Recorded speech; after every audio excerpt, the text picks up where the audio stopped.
Humans have always been the friendliest and the most peaceful species in the galaxy. When one of the most ruthless empires decides to wipe out the pathetic humans and their diplomacy, they discover that humans have something that no one in the galaxy has ever seen: nuclear weapons. The humans were always an interesting lot. They were not so taken by war like many others before them, nor did they seek to propagate it. But a brief glimpse back into their wild history showed that they used to be troublemakers in their own right, constantly warring among themselves. After the first contact long ago, they put their differences aside and strived to create a better future for their people. Well, that is what their history books say, at least. I wouldn't be surprised if they decided to selectively quash some rather terrible aspects of their history. Each and every one of us had our own sins. I highly doubted they were the exception. Nonetheless, they were seen as peacemakers upon the galactic stage, a neutral entity in all schemes of conflict, and a helping hand to all those who required their assistance. Which is exactly why, when I heard the news, I was shocked by it, but afraid all the same. I remember that day like no other. I was relaxing in my office on the 9th day of the week. My ships had recently left to a neighboring system to trade goods, and the aches and pains of my old age did not seem as prevalent as they used to be. Even though I no longer held office, I still kept up with all the political happenings, mainly because it helped me decide what business avenues to take. The door to my office swung open, and in walked my assistant, a rather nervous look cast upon his pale face. His white fur seemed to stand on its end as he walked in, and his two tails swung about wildly, as if they were fighting each other for dominance. I had not seen him so shaken in quite some time that I couldn't help but be nervous for the news to come. I feared that my ships had been taken by raiders, but what came next was far worse. "Sir," he said, his voice breaking apart, "another war has broken out." "Against us?" "No, not against us," he said. "I see," I said, wondering why such a thing was a cause for concern. Our race had not been to war for longer than I had been born, and we worked alongside the humans to ensure that no other wars would break out. If they did, we would assist the beaten and downtrodden. While it was inevitable that war would eventually surface from time to time, for it was an unmistakable fact of life, I could not fret over every little instance, or I would have been consumed by stress long ago. The lesser races would always war against each other and eventually die out in a few generations. While I used to take more of a compassionate stance towards wars and the like during my time in office, I had become jaded from that experience. And now, if my ships were not directly in the line of fire, that kind of news was no more important to me than the weather. "And who is it this time?" I asked, not caring to hide the boredom evident in my voice. "The Akatan." I felt my heart's pause for but a moment, for I knew that whoever they set their eyes upon would no doubt be rubble by the new year. They were a warlike empire, but one far more sophisticated than the bottom-rung junk that cluttered the universe. They were ruthless and efficient and controlled many aspects of trade in many systems. I had my fair share of dealings with them, so I was well aware of their kind. "And who did they declare war on?" He paused for a moment. "The humans." I jumped up from the desk, causing my assistant to recoil in shock. "What?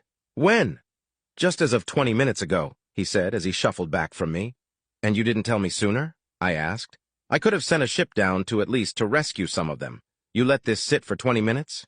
Even though I did not want to come under the watchful eye of the Akatan, I still couldn't sit idly by as the humans were obliterated. I could not deny I had a fondness for them, and they were rather efficient workers in my business. "Sir, the thing is," he said, "the humans didn't need help." "Against the Akatan? You cannot be serious." "The humans, they had ancient technology, sir," he said. "The Akatan have already surrendered." I felt a cold chill run down the hairs upon my back and ring out through my two tails. I had heard of ancient technology many times in my youth, powerful tools of destruction whose secrets had long since been lost to time. But the very idea of the humans of all people having access to those was something I could not comprehend.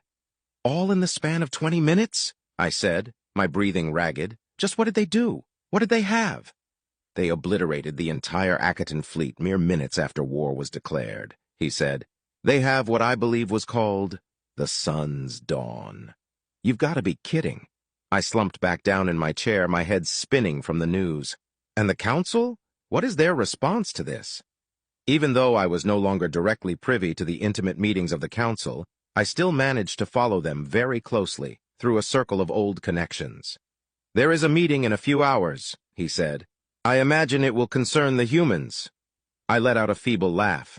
"Of all the people to end up in war against, why was it them?" "We're not at war with them just yet," he said with a weak smile, speaking words that he knew were lies. "Give it time." I reached under my desk for a leather-bound flask and poured myself a drink, and as that shimmering black liquid poured out of its confines, its familiar aroma filled my nostrils. I felt a sense of calm overwhelm me for but a single moment, but that soon came to be replaced with dread, for I believed there and then that there would be a lot more drinking in the days to come. Not the relaxed kind of drinking where one would kick back in their office after a long day, but the relentless turmoil of psychotic drinking fueled by grief.